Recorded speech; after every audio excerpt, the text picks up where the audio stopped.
Chaque année, les forces armées britanniques présentent un grand show diffusé en direct à la télévision. Tableaux historiques, parades et séances de dressage s'enchaînent à un rythme trépidant. Entre chaque numéro, un animateur et parmi eux, Anthea Turner. Ce soir-là, elle intervient exclusivement en coulisses, ce qui permet au numéro suivant de se mettre en place. Et justement, elle annonce une cascade moto avec effets spéciaux quand soudain, le cascadeur attendu est parti une seconde trop tôt. Sa moto a déclenché comme prévu une explosion qui a atteint l'animatrice. Tout le monde était excité et sous pression à cause du direct. Le signal que l'on m'a donné pour que je commence à parler a été confondu par le motard avec son signal de départ. C'est en fait son pied qui m'a poussé et l'explosion a eu lieu. Mon micro a pris feu, mon blouson aussi et également mes cheveux. J'ai été sérieusement brûlée à la main, mais très légèrement au visage. Pendant que le spectacle continue, Anthea est évacuée. Elle se dit aujourd'hui qu'elle a eu beaucoup de chance. Dieu merci, j'étais assise à cet endroit. Si je m'étais placée ne serait-ce qu'à quelques centimètres plus au centre, j'aurais pu être grièvement blessée par la moto ou même pire. J'ai vraiment eu une bonne étoile.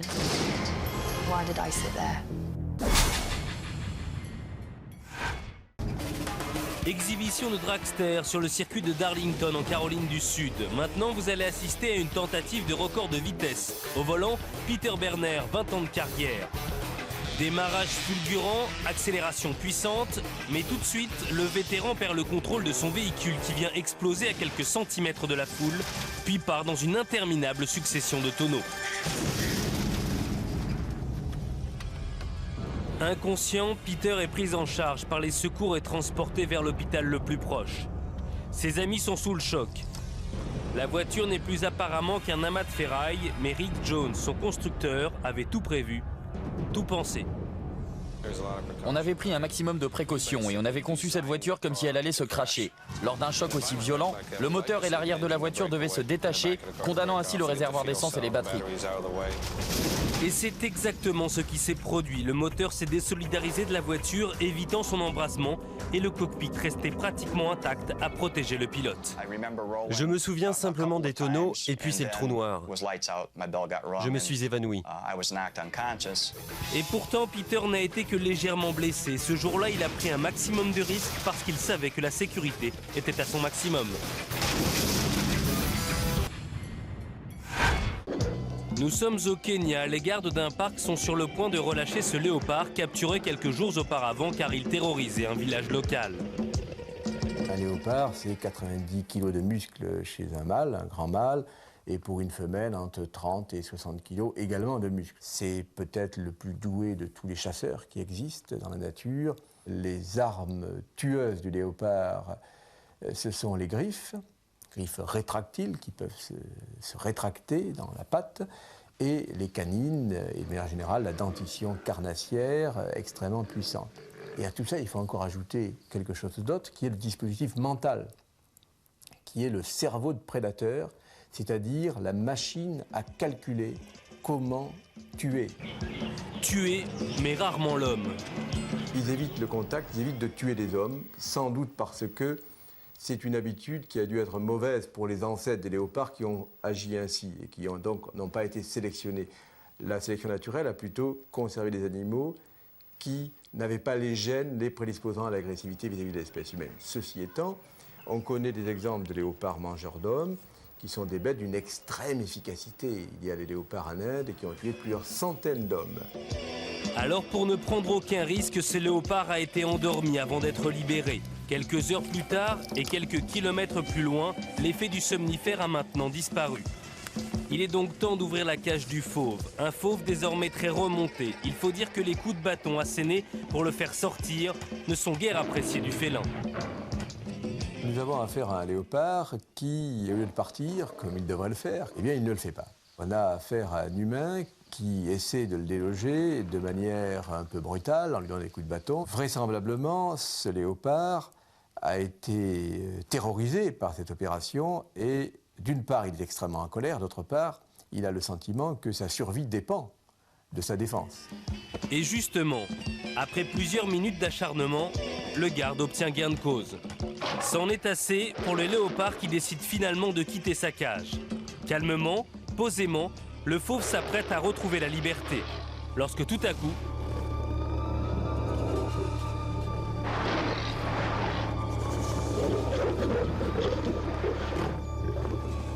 Cet animal a estimé que c'était pour lui une question de vie ou de mort. Il fallait qu'il vienne à bout de son agresseur, sans quoi il risquait de périr. Il est clairement décidé, lorsqu'il sort de la cage, à aller régler son compte avec son agresseur. On peut aussi penser qu'il s'agit d'un geste d'extrême colère qui fait que cet animal va céder en quelque sorte à la colère plutôt qu'à l'efficacité de la fuite. Ce qui est sûr, c'est que ce léopard-là n'a absolument pas l'intention d'utiliser cet humain comme une proie et de le manger. Ce qui est certain également, c'est que la vitre du véhicule est bloquée, impossible de la remonter. Le garde est donc pris au piège, un garde qui n'a pas su anticiper. Cet animal a un peu prémédité son geste, un petit peu comme pourrait le faire ou l'avoir fait un prisonnier dans une prison en se disant « si mon gardien rentre, je me mettrai à gauche de la porte, je prendrai un morceau du lit pour lui taper sur le crâne ». Clairement, cet animal est capable de préméditation. Seule défense face au coup de griffe qui aurait pu s'avérer mortel, les mains et les pieds. Autant dire pas grand-chose. Et le résultat le voilà, de profondes entailles à la tête et aux bras, mais rien d'irréversible. Le garde s'en sort bien. Quant au léopard, il est déjà loin. Il a regagné la savane, libre et certainement pleinement satisfait de sa petite revanche. Dressée sur le piton de Corcovado, la statue du Christ rédempteur surplombe la métropole de Rio de Janeiro depuis 68 ans. À l'aube, un base jumper de nationalité australienne, Felix Baumgarten, va se lancer à l'assaut de cette gigantesque sculpture. Armé d'une arbalète, il vise le bras du Christ pour passer un câble autour de celui-ci. Grâce à lui, il va pouvoir escalader et atteindre le sommet de ce promontoire symbolique. Il boucle le mousqueton qui relie son harnais de sécurité au filin et sa voile sur le dos, il commence une ascension de 38 mètres. Le jour se lève et il lui faut faire vite car le base jump est interdit par la loi. Si la police le repère, il peut être interpellé. Félix a touché au but. Agenouillé sur le bras de la statue, il se débarrasse de son équipement d'alpiniste. Dernier regard sur le précipice, ultime moment de concentration. Personne n'avait jamais tenté un tel saut. Et c'est parti. Un plongeon de près de 750 mètres au-dessus de la ville, encore endormi. Un fantastique survol de la baie de Guanaraba, un saut inoubliable pour le jeune Australien. Après quelques instants d'extase, le base jumper atterrit déjà.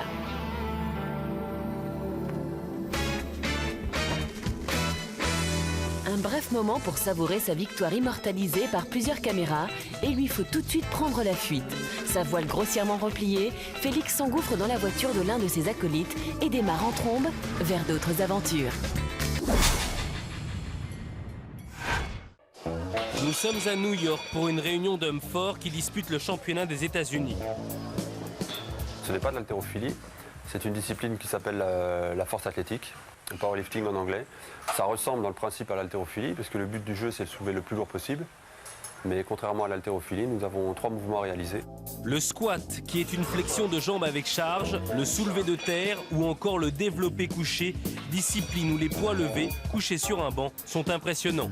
Au-dessus de 100, c'est déjà lourd. Au-dessus de 200, il y a déjà plus grand monde. Et effectivement, arriver à 250, ça devient des barres très très lourdes. Je crois que le record du monde est autour des 300 kg. Mais effectivement, il faut avoir une morphologie qui s'y prête, à savoir des cages thoraciques importantes souvent et des bras assez courts et assez volumineux. Et c'est exactement le cas de cet athlète vêtu de vert engagé dans l'épreuve américaine à Aaron Lawrence. Poids de sa barre, 250 kg. Concentration, préparation, attention, action.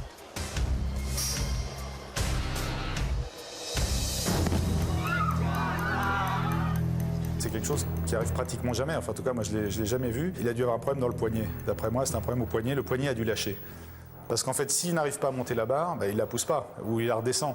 Mais c'est pas normal que la barre lui échappe. C'est vrai qu'il a la main très très droite, donc la barre très très en appui sur le devant de la main. Donc là, pour la maintenir, c'est quand même pas simple. En général, on a légèrement le poignet cassé pour que la barre soit bien en appui sur les os. Mauvaise position des mains, mauvaise prise, résultat douloureux. Voilà ce qu'aurait dû faire Aaron Lawrence, un poignet légèrement cassé et une barre dans l'axe du bras. Le poignet c'est plus comme ça, donc c'est pour ça que la barre est partie. Tout s'est passé très vite, mais c'était comme si tout se passait au ralenti. J'étais en train de lever ma charge, j'étais pratiquement au maximum, quand tout à coup mon poignet s'est en effet retourné. La barre m'a écrasé là, la poitrine. En regardant la scène, ça peut vous faire rire. Moi, ça ne m'a pas fait rire du tout. Cette barre aurait pu me tuer.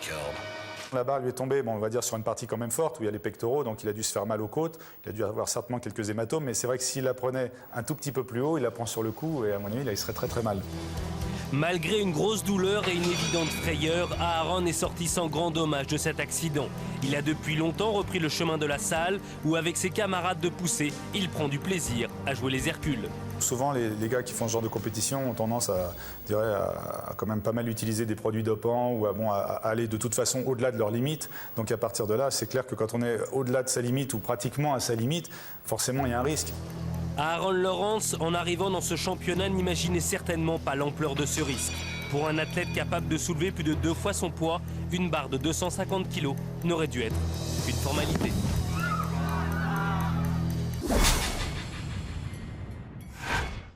Worth Dalton pratique le golf assidûment. Ce joueur de très bon niveau, il a 20 de handicap, n'est pas tout à fait comme les autres. Worth est non-voyant, il a perdu la vue il y a plus de 19 ans. Et ce jour-là, au cours d'un tournoi amateur, Worth va réaliser quelque chose de tout à fait extraordinaire. Sur un par 3, il va rentrer la balle du premier coup. Les spectateurs se précipitent vers lui. Ce coup magique, ce one-shot est historique. Mon coach m'a positionné, le trou était à 110 mètres. Il y avait un plan d'eau entre le départ et le green. La foule était silencieuse et je me suis dit que le vent avait poussé ma balle droit dans l'eau. Et puis j'ai entendu tout le monde hurler et je n'ai pas compris pourquoi. Il y a d'excellents golfeurs qui jouent toute leur vie, toute leur carrière. C'est leur rêve de faire un one-shot. C'est leur fantasme d'y arriver comme ça, du premier coup. Et on a tous su que lui allait y arriver dès qu'il a commencé son swing.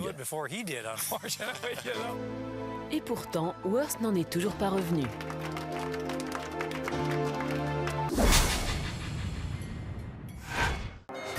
C'est une intervention de routine pour ces policiers new-yorkais. On leur a signalé un dégât des eaux dans cet immeuble et la fuite provient d'un appartement inoccupé. Ou presque. En rentrant dans la salle de bain inondée, les officiers Tony Sanpietro et Mario Zorovic sont tombés nez à nez avec un boa constrictor. À l'aide d'une gaffe, ils s'emparent du reptile et l'emprisonnent dans une poubelle. Mais il y a un second locataire, un boa encore plus énorme que le précédent. Et celui-ci n'a pas du tout envie d'être capturé. Il résiste comme il peut, mais en dépit de ses ondulations intimidantes et d'une dernière tentative de fuite, il rejoint malgré tout son congénère. Les deux redoutables serpents sont désormais neutralisés. Une dernière inspection et une nouvelle surprise.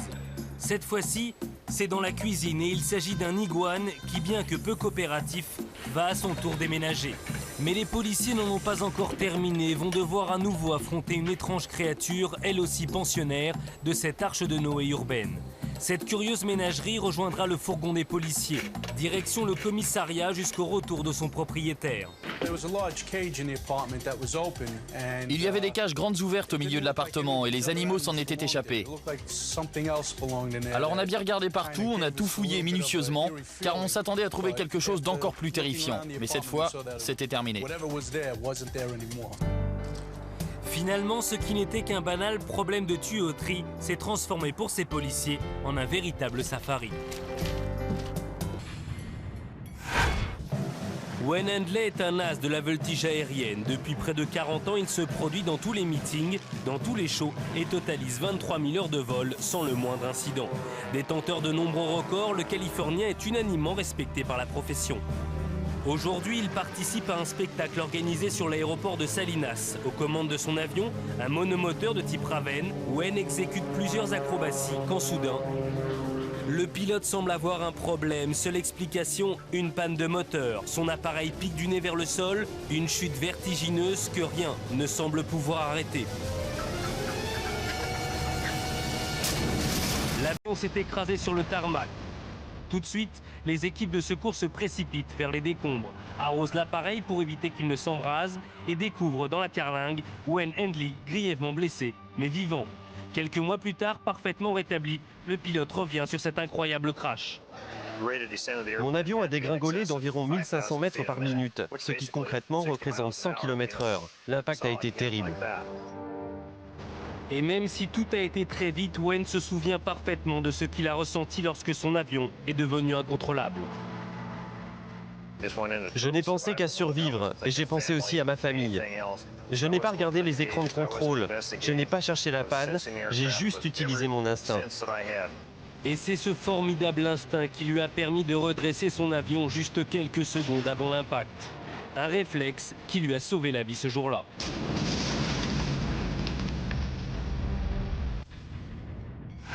Tank Hoffman s'est offert le plus beau cadeau de sa vie, un safari au Kenya. Il filme chacune de ses expéditions sur les pistes de la réserve d'Amboseli. Et ce jour-là, dans son objectif, un troupeau d'éléphants. Il s'attache à l'un d'entre eux, qui arrache l'herbe d'un marécage, mais à quelques mètres de ce dernier, une scène beaucoup plus incroyable se déroule. Une femelle vient de donner naissance à un petit. Encore enveloppé du placenta, il reste étendu sur le sol. Sa mère s'agenouille à ses côtés et s'assure qu'il respire, puis avec sa trompe, elle le pousse avec une douceur surprenante pour le débarrasser de la membrane qui l'emprisonne. Toujours avec des mouvements empreints de délicatesse, l'éléphante aide son petit à se redresser. Le Kilauea sur l'île d'Hawaï, au cœur de l'océan Pacifique. Actif depuis 1983, ce volcan, lorsqu'il est en éruption, offre un terrifiant spectacle qui peut durer plusieurs jours. De gigantesques rivières de lave fluide dévalent ses flancs et des geysers de magma s'élèvent à plusieurs centaines de mètres au-dessus de son cratère. Nous sommes en 1989 et ce jour-là, les coulées de lave progressent vers une zone jusque-là épargnée. Après avoir détruit plusieurs hectares de forêt, elles atteignent les premières habitations. Et justement, l'une d'elles s'approche dangereusement d'un lotissement. Au contact de l'air, la lave a pris une teinte grise, s'est transformée en une épaisse croûte sous laquelle la température est de 600 degrés. L'herbe des jardins commence à brûler, puis petit à petit, l'incendie gagne les maisons, les unes après les autres. Contrairement à ses voisins, Todd et sa femme n'ont pas encore été évacués. J'ai regardé le volcan et j'ai eu l'impression qu'une bombe nucléaire venait d'exploser. On pouvait voir ça à des kilomètres à la ronde. C'était une éruption effrayante et à ce moment-là, j'ai compris que nous étions en danger. En attendant les secours, Todd, impuissant, filme l'avancée inexorable de la croûte brûlante. C'est maintenant son jardin qui est dévoré par les flammes. Des flammes qui vont très vite prendre d'assaut sa propre maison. Une vision cauchemardesque. La lave a recouvert la pelouse et s'est arrêtée au pied du porche. Puis, l'escalier a pris feu et ensuite, toute la maison s'est embrasée. 9 ans après ce drame, la famille Dressler ne peut regarder sans émotion ces images bouleversantes. On pourrait croire qu'après 9 ans, il nous est plus facile de regarder ce film. Mais de voir notre maison détruite nous rappelle vraiment de mauvais souvenirs. Ça m'impressionne encore. Aujourd'hui, à la place du lotissement, il n'y a plus aucune trace de vie. Seuls d'énormes rochers noirs barrent l'horizon. Les Dressler vivent à plusieurs kilomètres de cette zone sinistrée, bien loin des colères du volcan. Nous sommes en Arizona, un état du sud-ouest des États-Unis, aussi grand que la moitié de la France. Près de la capitale Phoenix, une tempête progresse rapidement. Des vents soufflant à près de 100 km/h soulèvent le sable, le ciel s'obscurcit et les automobilistes sont contraints à rouler au pas et à allumer leurs phares, comme s'il y avait un épais brouillard. La capitale est plongée dans la pénombre, les avions sont cloués au sol. Ce phénomène résulte de la rencontre entre une masse d'air chaud et une masse d'air froid, créant une dépression comblée par des vents dont la force va aspirer le sol vers le ciel. Ces images prises d'un hélicoptère permettent de voir l'étendue du front de la tempête, longue de 32 km et haute de près d'1 kilomètre. Nous sommes sur les rives du lac Michigan où un vacancier, Ross Masden, va découvrir pour la première fois les joies du parachutisme ascensionnel.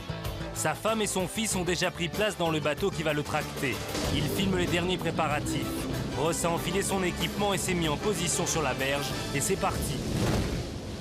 Mais Ross a décollé totalement de travers et a malencontreusement percuté un ponton à proximité. Comble de la malchance, un panneau publicitaire coiffait l'extrémité de la plateforme en bois et c'est là que Ross a terminé son bref envol. Étourdi mais surtout déçu, le néophyte regagne la terre ferme. Sur le coup, ça m'a fait très mal. J'ai atterri la tête la première dans le panneau. Et puis, il y avait un boulon qui traînait sur le ponton et qui m'a égratigné le bras et la jambe. Mais je n'ai rien eu de cassé. Un baptême de l'air totalement raté mais qui n'a pas du tout découragé Russ. Les autres plaisantaient en me disant « Tu veux le refaire? On te remonte là-haut ?» Et j'ai dit « Ok ». Difficile à croire, mais il va retenter l'expérience. Tout le monde est installé dans un endroit un peu plus dégagé et cette fois c'est un succès. Et à voir son sourire, il y a vraiment pris du plaisir. Ce corps d'athlète est celui du plus grand champion de plongeon de tous les temps. À 2 ans, il nage, à 5 ans, il plonge du tremplin de 3 mètres. L'Américain d'origine grecque, Greg Louganis, est le maître de sa discipline. Greg Louganis, c'est typiquement le genre d'athlète qui exaspère ses adversaires. Il gagne tout le temps. C'est un peu le Carl Lewis du plongeoir, il est invincible. Greg Louganis est un métronome avec une régularité déconcertante. Il répète inlassablement ses figures et le résultat est systématiquement le même. Il faut savoir qu'entre 1982 et 1987, Greg Louganis a remporté 19 victoires consécutivement. C'est pour ça qu'en arrivant aux Olympiades de 88, il est double champion olympique et double champion du monde. Autant dire que c'est le grand favori des Jeux Olympiques de Séoul, sauf accident. Et justement, piscine de Séoul, septembre 1988, Louganis exécute son 9e saut des qualifications. Tout était, pour ainsi dire, parfait sur ce départ de plongeon, sauf cet élément fondamental qui est de régler, dès le départ du plongeon, la distance d'impact à l'entrée à l'eau par rapport au plongeoir. Parce qu'il faut bien comprendre que pendant la phase aérienne... Donc un mauvais départ qui est à l'origine de cet accident. En réalité, l'élan n'est pas assez haut. Là, on voit bien pendant la phase de descente du saut d'appel qu'il y a un déséquilibre vers l'arrière, apparenté à un pilotage de Formule 1, mais un pilotage de son corps engagé dans l'espace. Tout se joue au 10e, voire au 100e de seconde, avant d'arriver à ce niveau de compétition. Ça correspond à 6 heures d'entraînement par jour pendant des années et des années. Une publique, c'est la consternation et la stupeur. Greg Louganis, lui, est blessé. Quant aux notes qui vont de 0 à 10, elles sont désastreuses. À ce moment précis, il est éliminé des Jeux Olympiques. Il faut savoir que ce saut, c'est le 9e des 11 sauts de qualification. Étant donné qu'il a complètement raté ce saut, il a donc hérité d'une très mauvaise note. Il lui reste donc 2 sauts pour se qualifier pour la finale. Greg Louganis est maintenant qualifié pour la finale. Maintenant, voilà, a-t-il récupéré 1 physiquement, parce que c'est pas évident de sauter avec des points de suture, et 2 psychologiquement, parce qu'il va falloir affronter à nouveau ce plongeoir sur lequel il s'est planté. Lève la compétition du 3 mètres comme la médaille d'or au tremplin de 10 mètres. Séoul a une nouvelle fois couronné le plus grand. Un géant des plongeoirs qui, au sommet de sa gloire, va défrayer la chronique. 7 ans après ce saut, en 1994, Greg Louganis va provoquer un scandale, un tollé. Pourquoi ? Parce que 1, il annonce qu'il est homosexuel. 2, qu'il est séropositif. Une séropositivité qu'il a appris quelques mois avant les Jeux de Séoul. Et c'est pour ça que tout le monde va se remémorer cet accident, ce saut, et surtout cette posture-là. Par correction et respect pour mes adversaires, j'ai maintenu ma tête droite, car je voulais éviter que mon sang ne se répande au bord ou dans la piscine. Propos tenus par Greg Louganis, qui aujourd'hui à 40 ans est acteur et auteur. Après s'être battu pour monter sur tous les podiums, il mène maintenant un autre combat contre le sida. Tous les week-ends, dans les dunes de Brawley en Californie, des centaines d'amateurs de tout terrain se rassemblent. Que ce soit en moto, en buggy ou en 4x4, ils sillonnent en tous sens les pistes sablonneuses. Sensation forte garantie, mais soudain. En pleine accélération, Mike Heads, un motard, n'a pas vu une voiture qui roulait dans le sens opposé. Un violent choc frontal qui l'a catapulté dans les airs. Les témoins de l'accident se précipitent vers le jeune homme, mais ce dernier se relève presque instantanément. Il est simplement étourdi. J'ai littéralement volé au-dessus de la voiture. J'ai eu le réflexe de lever les pieds au dernier moment. Une seconde plus tard, je l'aurais prise de plein fouet. Et c'est cette présence d'esprit qui lui a permis d'éviter le pire.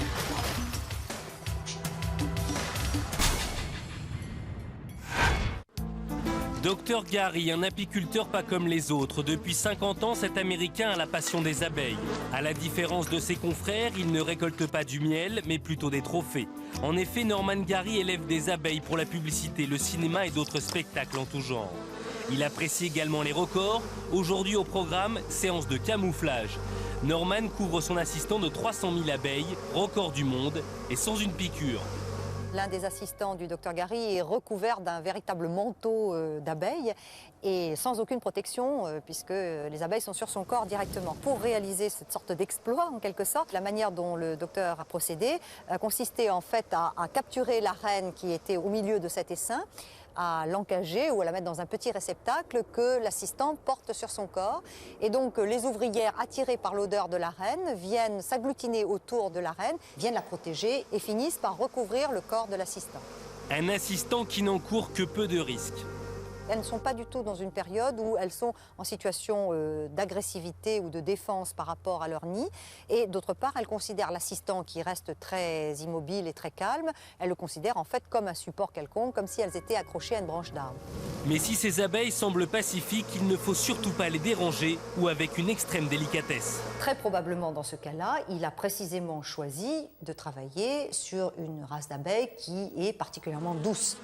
Et c'est avec cette même race d'abeilles, et il en existe 30 races différentes, que Norman Gary va tester un autre record. Je me suis dit, pourquoi pas les entraîner à faire quelque chose d'encore plus bizarre, comme les faire voler dans ma bouche. Personne n'a jamais fait ça. Le défi donc, placer une centaine d'abeilles dans sa bouche. Pour y parvenir, le Dr Gary a sa méthode. D'abord, il prépare une solution spéciale de sucre et d'eau.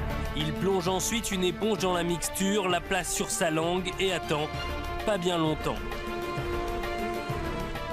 En fait, il détourne le comportement des abeilles qui sont à la recherche de nourriture. On voit qu'il est placé à proximité d'une coupelle de sirop sur laquelle les abeilles sont habituées à venir. Et simplement, il se met à proximité et il va attirer une partie de ces butineuses habituées à venir là, un petit peu plus loin et en l'occurrence dans sa bouche. Une bouche imbibée de sirop, véritable aimant pour des abeilles qui demeurent menaçantes. Le risque principal lorsqu'on se fait piquer, au-delà de la douleur, c'est le risque allergique. C'est-à-dire qu'en fait, même avec un faible nombre de piqûres, voire même une seule piqûre, quelqu'un qui est très allergique risque de faire un choc anaphylactique, qui est donc une réaction extrêmement violente qui peut conduire à la mort. Et c'est pour cette raison que Norman essaye de minimiser au maximum le danger. Il est clair que lorsqu'il a les abeilles dans sa bouche, il doit rester totalement immobile et de façon à éviter évidemment la moindre excitation des abeilles et surtout le moindre affolement qui entraînerait une réaction en chaîne et des piqûres en chaîne. Car voilà, l'abeille est un insecte social qui lutte pour la survie du groupe. Les abeilles sont solidaires. L'abeille qui pique va émettre un signal d'alarme qui est une odeur. Cette odeur est très forte, on peut la sentir nous-mêmes. Hein. C'est une odeur de banane, ça sent la banane. Et lorsque cette odeur est diffusée, elle dit aux autres abeilles il y a danger et les autres abeilles vont à leur tour se mettre à la recherche de l'ennemi potentiel. Et si vous bougez, eh bien à ce moment-là, c'est vous qui êtes l'ennemi et elles peuvent se mettre à piquer. Mais la performance ne s'arrête pas là. Il va falloir désormais maintenir la bouche fermée pendant 20 secondes. Voilà, le temps est écoulé, c'est le moment du décompte.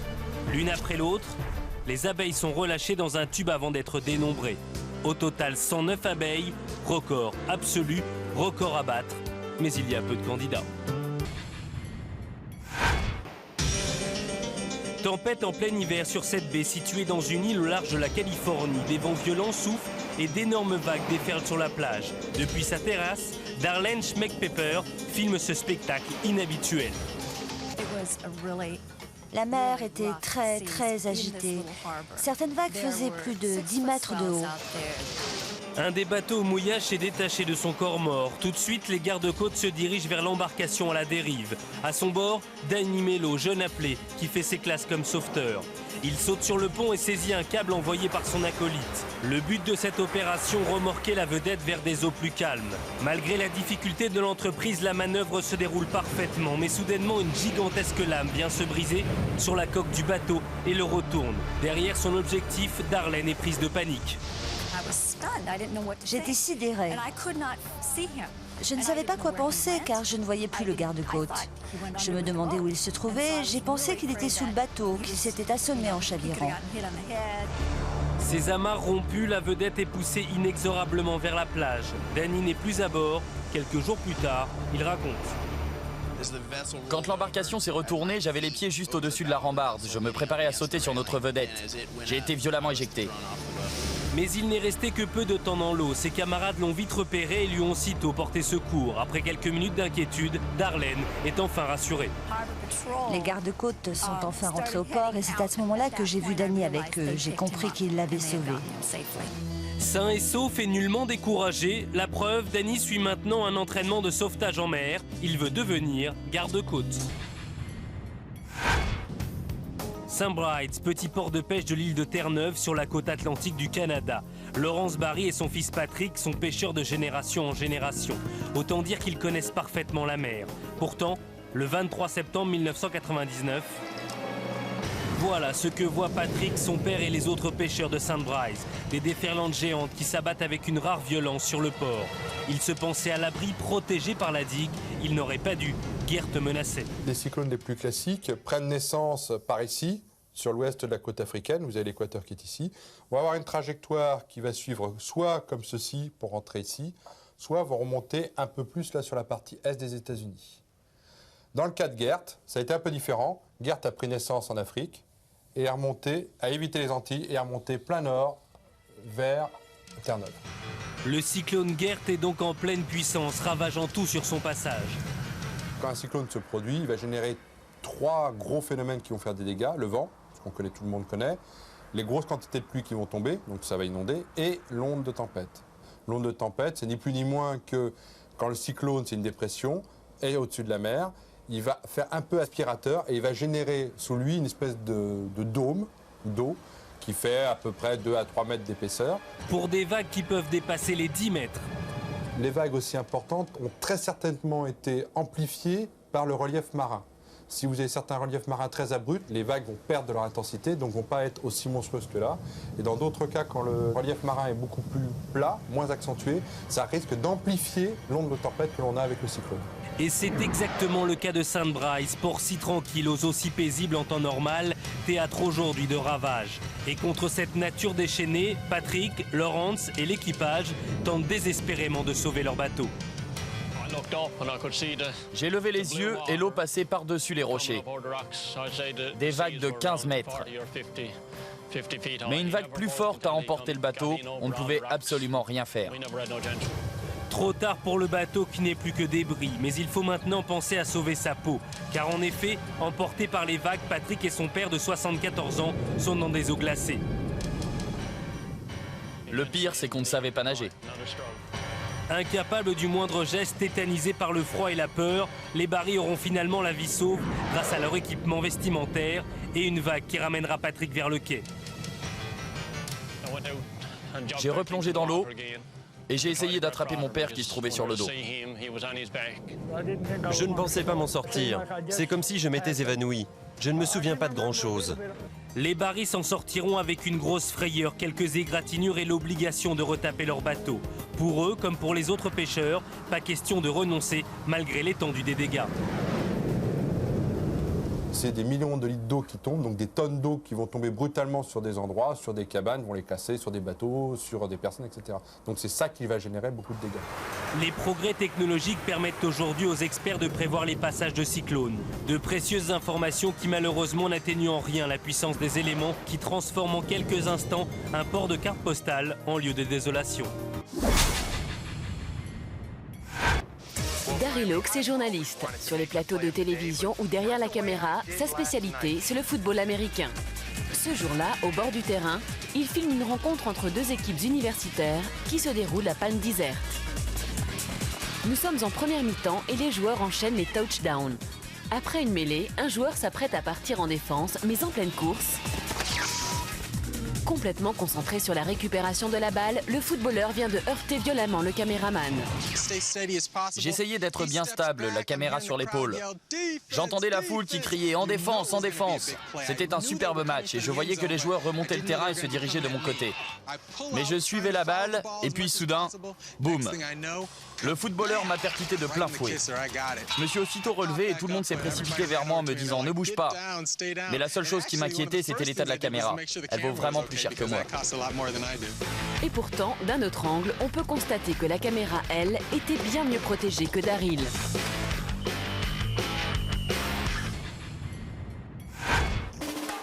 C'est la course de la journée sur ce circuit de stock car, le Delaware Speedway. Après plusieurs tours de piste, les concurrents sont roue contre roue quand un simple accrochage précipite la voiture de Lloyd Rowling sur la glissière de sécurité.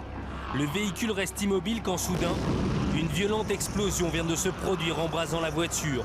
Le pilote est toujours attaché sur son siège, mais très vite il parvient à se dégager et à s'extraire seul de l'épave. J'ai senti les flammes lécher mon visage et j'ai été brûlé au cou malgré mon casque. J'ai aussi eu un hématome à l'épaule et j'ai eu le nez cassé. Après le choc, je n'ai pensé qu'à sortir de la voiture. C'est difficile d'expliquer à quelqu'un ce qu'il faut faire quand une maison ou une voiture flambe. Et ce n'est que son expérience de pilote et son instinct de survie qui ont permis ce jour-là à Lloyd d'échapper au brasier.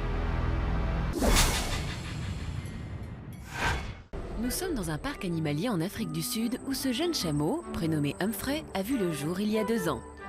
Oui mais voilà, depuis sa naissance, le jeune animal souffre d'un grave handicap. Ses pattes avant sont déformées et avec la croissance, cette anomalie s'aggrave. Pour lui, un avenir sombre. À brève échéance, il est condamné à l'immobilité. Mais un vétérinaire refuse cette triste perspective. Il a d'abord conçu un système ingénieux. Sa fonction, permettre à Humphrey de se tenir debout sans fatigue. Puis, dans un deuxième temps, il a imaginé un appareillage orthopédique qui va redresser en douceur les pattes du chameau. Je crois que cette réalisation est une première mondiale. J'ai fabriqué de nombreuses prothèses pour toutes sortes d'animaux, mais c'est la première fois que je travaille pour un chameau. Pour Humphrey, c'est la découverte de l'autonomie. Dans quelques mois, il gambadera sans problème dans son enclos. Ces pompiers allongés sur le sol guettent le moindre signe de vie. Un petit garçon est tombé dans un puits d'irrigation, étroit et profond de 6 mètres. Pour tenter de l'atteindre, les sauveteurs ont creusé cette excavation parallèle. On n'apercevait que sa main au-dessus de sa tête. Lui, on voyait à peine. Une micro-caméra est descendue dans le trou. Reliée à un écran, elle permet de distinguer nettement le bébé. Malgré sa chute et sa position inconfortable, il semble être en bonne santé et cette image rassurante réconforte un peu sa mère. Cela fait maintenant plus de 5 heures que la jeune femme assiste, impuissante, aux efforts des sauveteurs.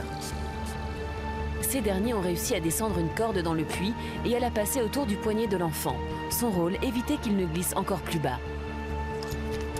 Dans le tunnel voisin, soutenu par de solides étais, Tim Deneen déblaye les dernières poignées de terre qui les séparent de Jess. J'ai touché son pied et il s'est réveillé. Il s'est mis à pleurer. Je ne le voyais pas très bien parce que je ne cessais de creuser pour le dégager et élargir le trou. Je voulais l'attirer vers moi et le sortir par le tunnel. Étant père moi-même, j'étais bouleversé. Vous savez, cet enfant souffrait, mais ses parents souffraient aussi. Enfin, le pompier parvient à saisir le petit Jess. Avec d'infinies précautions, il le délivre de son piège et le remonte à l'air libre. L'enfant est sain et sauf. Quelques mois après, Karen se souvient avec émotion de ses retrouvailles avec son fils. Il a dormi pendant 12 heures. Lorsqu'il a ouvert les yeux, il m'a vu et il a souri. Et là, j'ai su. J'ai vraiment réalisé qu'il allait bien. Bien sûr, le puits a été condamné. Désormais, Jess peut courir dans le jardin en toute sécurité. Saint-Marin, une république de 60 km² située au cœur de l'Italie à une centaine de kilomètres de Bologne. Ici résident 24 000 habitants et parmi eux, un jeune prodige de la moto de vitesse. Manuel Poggiali, c'est une de nos stars à Saint-Marin. Il a 18 ans et ici, tout le monde espère qu'il va devenir un grand champion. Manuel Poggiali, c'est lui, majeur depuis quelques semaines à peine, mais déjà professionnel moto. Je cours en 125 cm3. Tous les pilotes sont bien plus expérimentés que moi, et je le reconnais, ils sont pour l'instant tous meilleurs que moi. Lucide, le petit sang mariné. Depuis le début de la saison, ses résultats sont certes prometteurs, mais aucune victoire à son palmarès. Aussi, lorsqu'il se présente en août dernier sur un circuit en République tchèque, il est décidé à frapper un grand coup.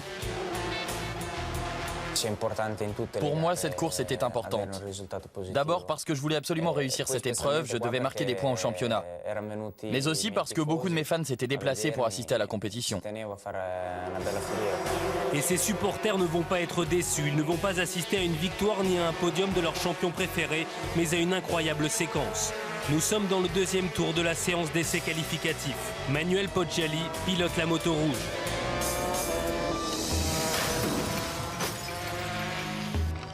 Je n'ai rien vu du tout. Pour tout vous dire, moi j'étais concentré, et puis tout à coup j'ai senti le choc.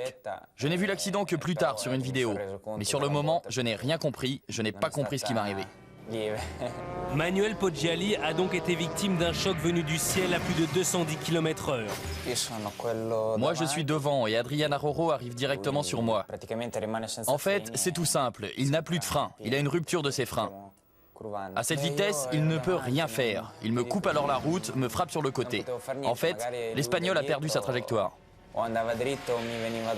L'accident est donc inévitable, mais la victime est étonnamment beau joueur, Poggiali est sport. Je pense que c'est le plus violent de mes accidents. Mais qu'est-ce que vous voulez? Il n'y peut rien et moi non plus. Après la chute, il est venu s'excuser. Il m'a tout expliqué. Je ne lui en veux pas du tout. Sa seule solution, m'a-t-il dit, c'était de me rentrer dedans pour éviter d'aller tout droit. Et, à la vitesse à laquelle il roulait, il se serait méchamment écrasé. C'est sûr, s'il ne me percutait pas, sa chute aurait été très grave. En le ralentissant, je lui ai évité le pire. Ma chance à moi, c'est que c'est lui qui me touche, et non sa moto. Parce que sa moto a vraiment failli me retomber dessus. Bilan, 2 abandons bien évidemment, mais des dommages corporels différents. Lui, il s'est fait plus mal que moi. Je n'ai eu que de légères blessures, quelques bleus et quelques ecchymoses. Lui, il a eu plusieurs fractures. Sur le coup, je n'ai pas eu peur, peut-être parce que je n'ai pas vu l'accident. J'étais sur la piste, mais pas à l'endroit du choc. C'est après, en voyant les images, que ça m'a terrorisé. Mais croyez-moi, ce n'est pas ça qui va l'arrêter. Il aime trop courir, c'est sa passion depuis qu'il est tout petit.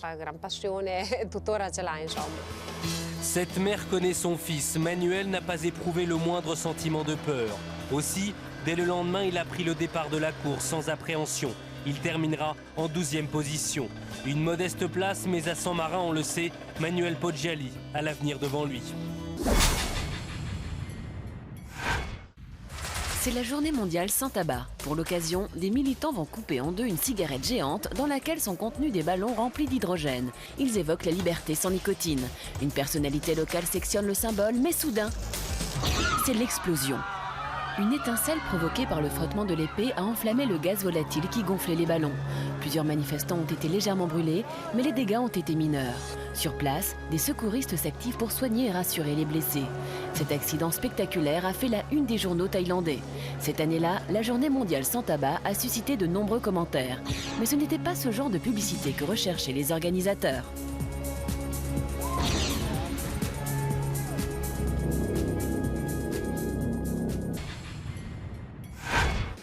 Voici Bob Karpovics, cascadeur, et Rick Dittelvesen, coordinateur de cascade. Entouré par toute une équipe, il se prépare à tourner une scène de film. L'action, une camionnette pilotée par Bob et poursuivie par une voiture, quitte la route et atterrit dans un étang. Tout le monde est en place, le moteur est lancé. Sous l'objectif de la caméra, le véhicule dévale un chemin de terre, mais manque de vitesse et rate sa cible. Il n'a pas plongé dans l'eau, il faut recommencer.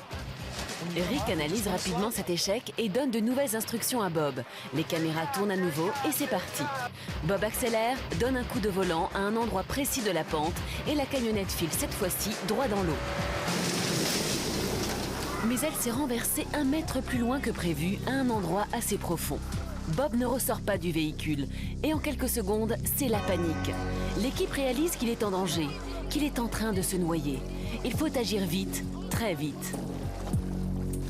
Les camarades du cascadeur se précipitent vers l'épave avec à leur tête Rick. La camionnette s'enfonce dans l'eau trouble et on distingue à grand-peine Bob attaché sur son siège. Il se débat désespérément pour se dégager, mais la boucle de son harnais de sécurité est coincée. Cela fait maintenant plus d'1 minute qu'il est dans cette terrible situation. Mais Rick ne se décourage pas et tâtonne sans relâche dans la vase pour couper le harnais. Il y parvient enfin, saisit son ami par la taille et le ramène à l'air libre.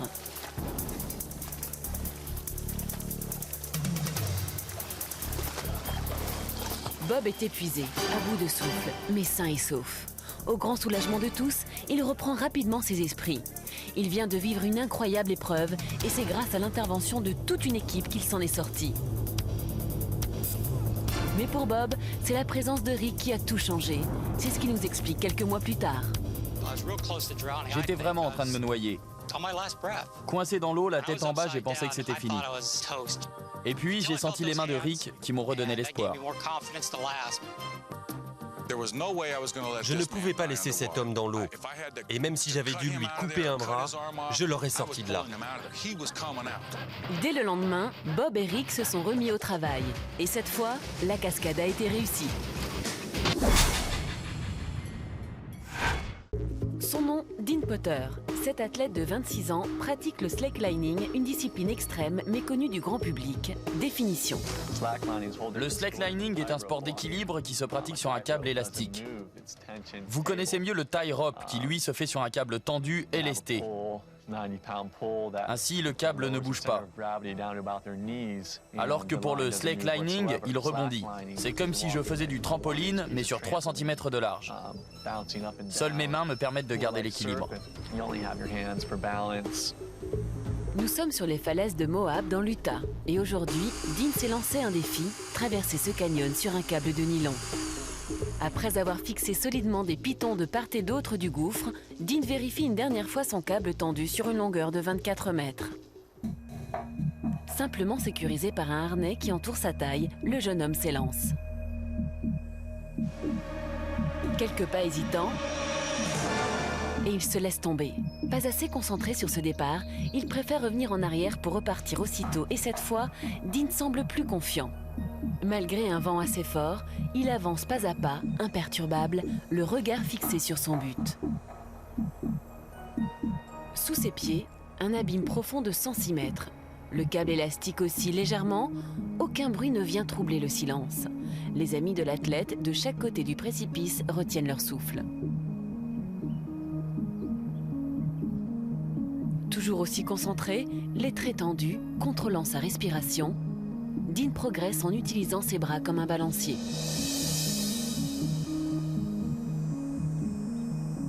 Plus que quelques mètres à parcourir.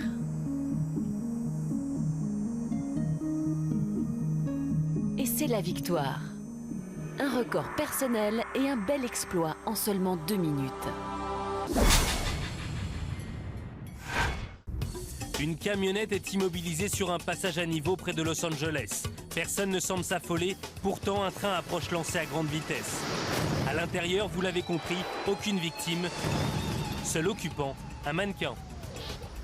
Ce que l'on voit sur ces images, c'est la simulation d'un accident destiné à sensibiliser les automobilistes donc sur la nécessité de respecter de façon très stricte la signalisation des passages à niveau et donc de s'arrêter dès lors que le feu rouge clignotant est allumé et que les barrières sont en train de s'abaisser.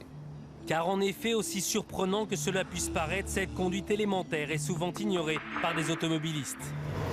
On assiste à des comportements infractionnistes, puisqu'on voit donc dans le film une voiture qui passe en chicane alors même que les barrières ont été baissées et que les signaux lumineux et sonores donc sont en action. Mais ces kamikazes filmés par une caméra de surveillance n'ont pas toujours autant de chance. Des conducteurs qui jouent à la roulette russe en passant au millième de seconde près de la collision, il y en a encore beaucoup trop. Le type de comportement qui apparaît dans le film a été observé en France. C'est d'une part l'inconscience, d'autre part peut-être parfois une vitesse excessive à l'approche du passage à niveau. En France, il y a environ 150 accidents de passage à niveau par an et il y a une 50aine de victimes par an qui sont tuées dans des accidents de passage à niveau.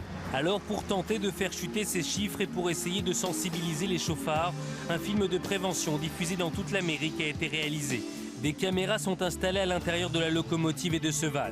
Résultat, le train n'a pas quitté sa trajectoire. Le fourgon, lui, a non seulement pris feu, mais il est entraîné sur plusieurs dizaines de mètres. Quant au mannequin, il est littéralement pulvérisé. Le message que l'on devrait faire passer, ce n'est pas voici le grand méchant train, si je puis m'exprimer ainsi, c'est il faut absolument respecter donc les prescriptions relatives à la sécurité des passages à niveau, c'est-à-dire il faut s'arrêter. Pour éviter les chocs ou pour dissuader ces dangers publics, ne serait-il pas plus radical de supprimer les passages à niveau ? Il y a un programme de suppression, l'objectif étant de supprimer les passages à niveau les plus dangereux. Il faut soit construire un pont au-dessus de la voie ferrée, soit un souterrain sous la voie ferrée. Ça représente un coût d'environ 15 à 20 millions de francs, parfois beaucoup plus. Donc il n'est pas possible de supprimer tous les passages à niveau. Aussi, la France compte encore 17 500 passages à niveau qui se déclenchent 20 secondes avant l'arrivée du train. Désormais, automobilistes, vous le savez, le duel est inégal, vous n'avez strictement aucune chance. Nous sommes à Val d'Isère et c'est avec les yeux de Stéphane Peter Hansel, champion du monde d'enduro et 6 fois vainqueur du Paris-Dakar en catégorie moto, que vous allez vivre une ascension exceptionnelle. Équipé de 2 caméras, Stéphane s'élance au guidon de sa 400 cm3. Il va reconnaître le parcours de la montée de l'Olympe, une course qu'il doit disputer dès le lendemain. Dans un cadre idyllique, le motard découvre pour la première fois les nombreuses difficultés de la course.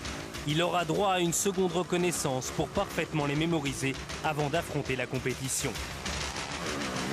Roulant à une moyenne de 70 km/h, il doit parfois rétrograder à 20 km/h pour passer certains obstacles. En revanche, il peut pousser à fond sa moto et atteindra les 140 km/h. Il pourra ainsi parcourir les 7 km de la montée en 7 minutes environ. Un sprint éprouvant pour le sportif, mais surtout pour sa cylindrée. Avec un carburateur réglé pour une altitude moyenne à plus de 2500 mètres, elle manque tout simplement d'oxygène et perd 25% de sa puissance.